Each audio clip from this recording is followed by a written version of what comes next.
Nah, kita masuk ke contoh soal biar lebih mantap. Soal yang pertama, hitunglah pH lautan NaCN 0,01 m jika diketahui KaHCN sama dengan 10 pangkat min 10. Nomor 1 dulu ya kita bahas ya. Nah, nomor 1. Ini kan garam NaCN 0,01 m ya. Nah, kita ionisasi dulu. NaCN mengalami ionisasi menjadi Na plus dan Cn min. Nah, di sini ada keterangan KaHCN 10 pangkat min 10. Nah, Ka ini menunjukkan bahwa HCN bersifat lemah ya, yang merupakan asam lemah. Sehingga pada garam NaCN ya, kita tahu Cn- atau anion ini yang berasal dari zat yang bersifat lemah. Oleh karena itu, Na plusnya tidak mengalami reaksi hidrolisis ya, sedangkan Cn-nya itu mengalami reaksi hidrolisis. Membentuk apa? Membentuk HCN ditambah OH-. Pak, kenapa kamu membentuk OH-? Ya gini ya, H2O-nya kita anggap sebagai H plus dan OH-. Oke, karena Cn ini muatnya negatif ya, Cn- maka akan berkaitan dengan H plus yang muatnya positif. Sisanya kan OH-. Itu begitu, bagi yang bingung bagaimana menuliskan reaksi hidrolisisnya. H2O-nya dianggap H plus dan OH- gitu ya. Nah, sehingga ini mengalami reaksi hidrolisis bagian ya, hidrolisis sebagian.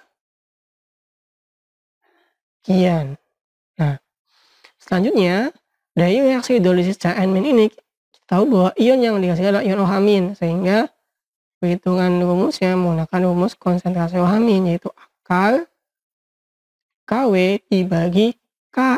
Ingat, kalau konsentrasi OH- Kw dibagi Ka dikalikan konsentrasi anionnya. Gitu ya. Nah, Pak, Kw berapa? Kalian kan sudah tahu bahwa Kw itu ya 10 pangkat min 14. K-nya berapa? K-nya sudah ada nih, 10 pangkat min 10. Terus konsentrasi anionnya dari mana? Nah, tadi di garam, di soal ya, garamnya itu kan 0,01 m ya. Nah, di sini perbandingan senyawa garam dan perbandingan ion Cn- adalah 1:1. Oke, sehingga konsentrasi Cn- juga 0,01 m atau 10 pangkat min 2. Kan kita tinggal masukkan angkanya saja. Ini 10 pangkat min 14, K-nya 10 pangkat min 10, konsentrasi anion adalah 10 pangkat min 2. Hasilnya berarti adalah akar 10 pangkat min 6 ya, karena ini kan min 16, 10 naik, dari 10 pangkat min 3. Nah, POH-nya adalah min log konsentrasi OH- sama dengan min log kali 10 pangkat min 3. Berarti POH-nya 3. Karena POH-nya 3, berarti pH-nya adalah 11. Itu ya, 11 ya nih. 11. Oke, nomor 1. Mudah ya. Jadi identifikasi dulu mana yang bersifat kuat dan mana yang bersifat lemah. Kuncinya yang bersifat lemah itu ya, karena itu yang mengalami reaksi hidrolisis. Selanjutnya soal nomor 2. Hitunglah pH larutan yang terbuat dari campuran 100 ml CH3COH 0,2 m dan 100 ml NaOH 0,2 m. KaCH3COH adalah 10 pangkat min 5. Nah, kalau ada soal kayak gini ya, kita harus mereaksikan terlebih dahulu. Kenapa? Karena CH3COH ini adalah asam lemah dan NaOH adalah basa kuat ya. Belum ada senyawa garamnya. Kalau soal nomor 1 kan ini jelas dia garam.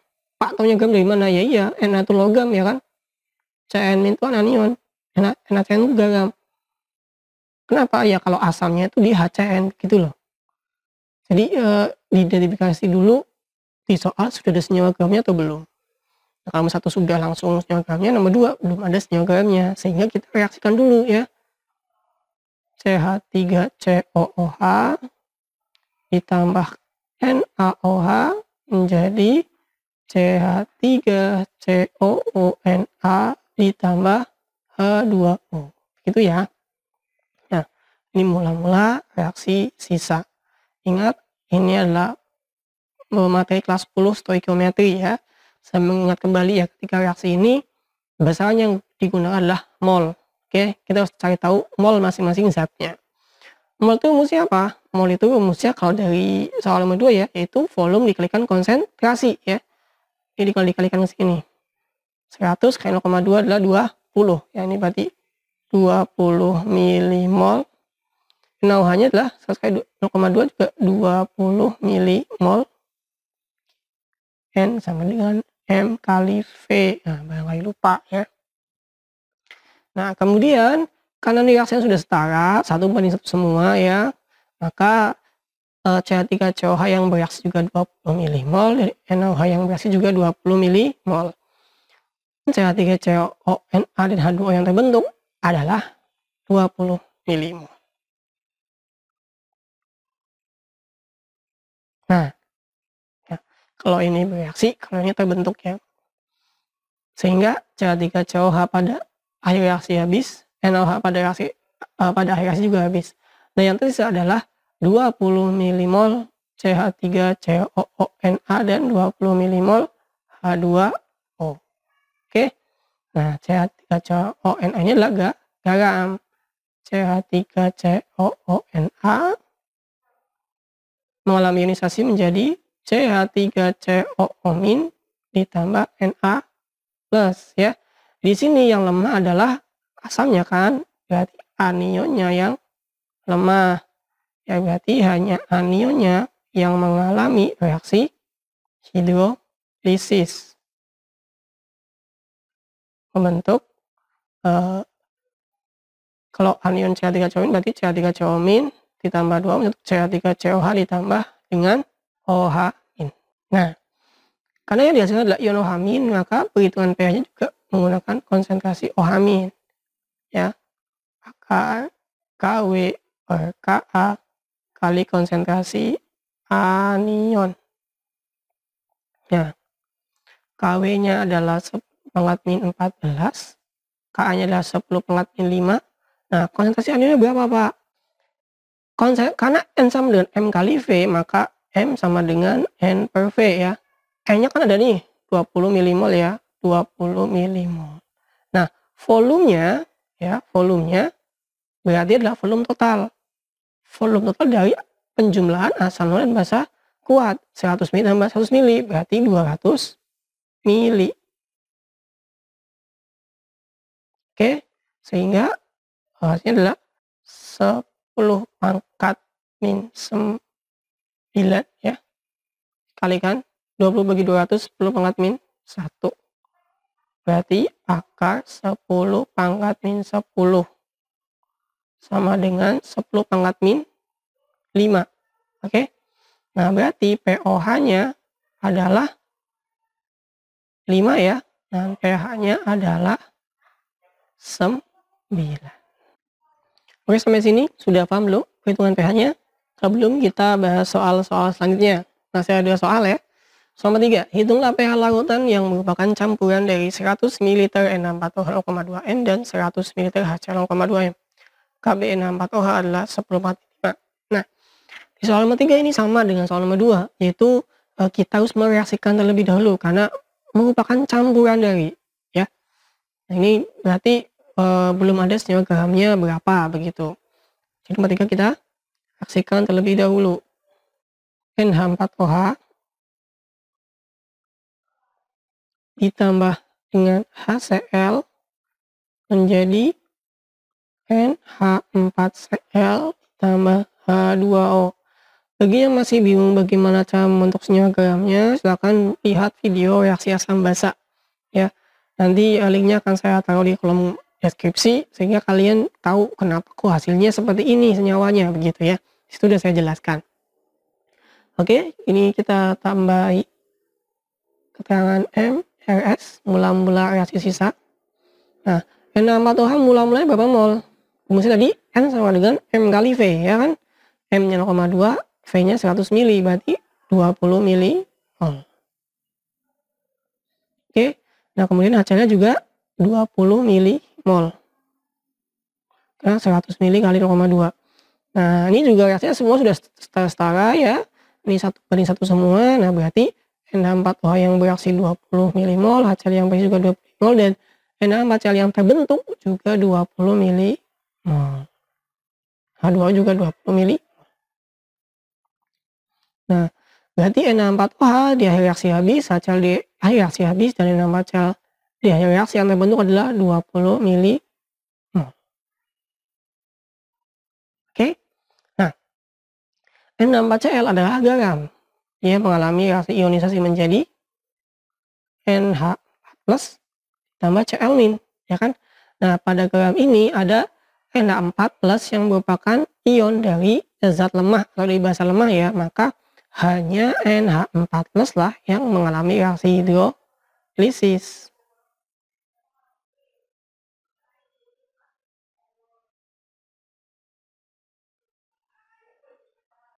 Oke, kita perhatikan bahwa reaksi hidrolisis NH4+ dengan akan menghasilkan ion asam ya. Ion apa sini ya? Nah, ion asam atau ion H+. Nah, berarti pada soal nomor 3 ini kita bisa langsung mencari tahu nilai pH-nya menggunakan konsentrasi H+. Konsentrasi H+ rumusilah Kw dibagi Kb kali konsentrasi kation, ya kan? Nah, ini kan kation nih. Ya kan? Ini kation kan. Nah, Kw-nya adalah akar 10⁻⁻14.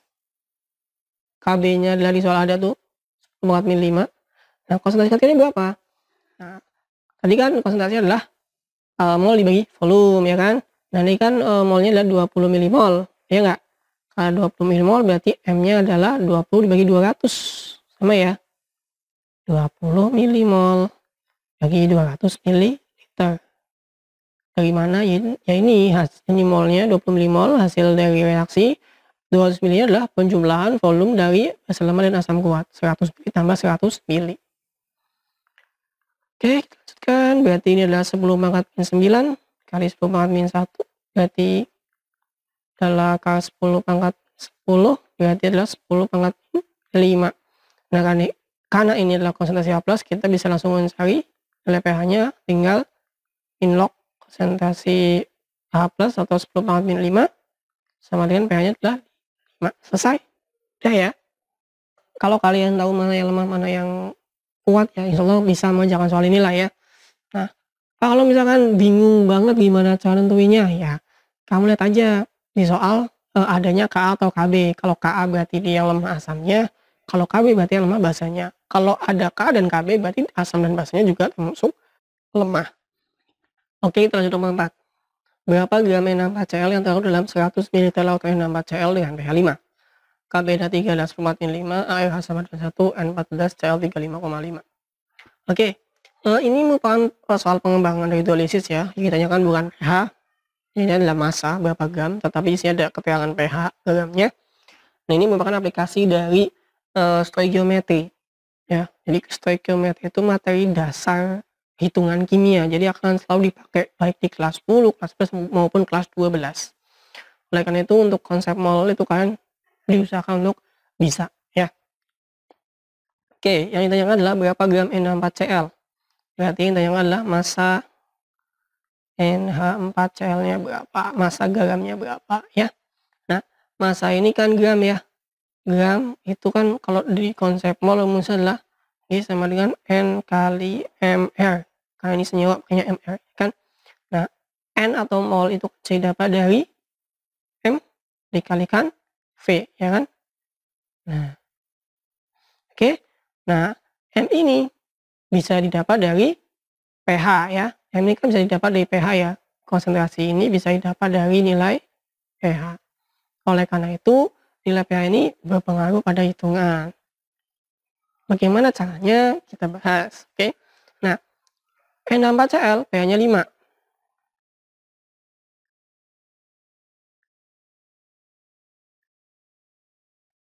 Sehingga konsentrasi H+-nya adalah 10⁻5. Ya kan? Karena pH-nya adalah 5. Nah, N2H4Cl ini merupakan garam yang berasal dari basa lemah dan asam kuat. Kenapa seperti itu? Lihat Kb nih, ya kan berarti ini basa lemah nih. Kationnya berasal dari basa lemah. Sedangkan anionnya itu berasal dari asam kuat. Nah, reaksi hidrolisis dari kation ini atau N2H4+ ini kan seperti ini, NH4+, ya, bersihin air atau melalui hidrolisis menghasilkan NH4OH dan H+. Ini kan ya, oxidasi H+-nya. Kan gini rumus perhitungan pH dari garam yang terbentuk dari basa lemah dan asam kuat kan konsentrasi H+ sama dengan akar Kw bagi Kb kali konsentrasi kation. Nah, kalau kita tahu konsentrasi kation ya, kita tahu, nah ini kan, nih, sini loh. Kalau kita tahu konsentrasi kationnya, maka kan dapat M-nya kan. Nah, M gramnya, M kali V ketemu N, nanti ketemu gitu loh rutanya. Oke, makanya kita memanfaatkan nilai pH ini begitu. Nah, tadi konsentrasi H+-nya adalah 10⁻⁵ akar sama dengan akar Kb-nya 10⁻14, Kb-nya adalah 10⁻⁵. Konsentrasi kationnya ya, saya anggap sebagai X itu aja ya biar gampang ya.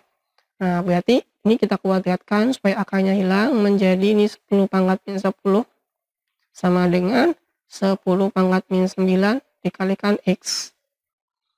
Berarti X-nya sama dengan 10⁻⁻1 ya. Nah, berarti konsentrasi kationnya adalah 10⁻⁻1 ya. Nah, ini kan M. Oke, karena ini M, kita bisa cari tahu berapa N-nya. Nah, dari sini kita cari tahu N sama dengan M kali V. M-nya adalah 10⁻⁻1. Nah, V-nya berapa? Nah, V-nya kan itu ada tuh 100 ml N2H4Cl kali 100. Nah, berarti kan N-nya adalah 10 milimol ya. Kenapa milimol? Karena ini 100-nya mililiter. Nah, dari sini kita bisa cari tahu G-nya. G sama dengan N kalikan ml. N-nya adalah 10 milimol. MR-nya berapa, Pak? Nah, M-nya dicari dong ya. Masih ingat nggak cara menghitung MR? Tinggal dijumlahkan air-air yang ada ya. Ini sama dengan, berarti kan ARN ya dijumlahkan dengan A4 kali ARH dijumlahkan dengan ARCl ya. Itu ada yang berarti hasilnya adalah 53,5. Nah, 53,5. Nah, berarti hasilnya adalah 535 miligram. Kalau berapa gram berarti 0,535 gram. Nah, gitu ya. Jadi ini aplikasi penerapan stoikiometri pada hidrolisis garam. Itu aja yang ingin saya sampaikan di materi hidrolisis ini. Ada 4 soal, semoga dapat dipahami dan bermanfaat. Jika masih ada yang bingung atau ingin bertanya mengenai materi ini, silahkan bisa tulis di kolom komentar ya. Terima kasih, sampai bertemu di video selanjutnya. Assalamualaikum warahmatullahi wabarakatuh.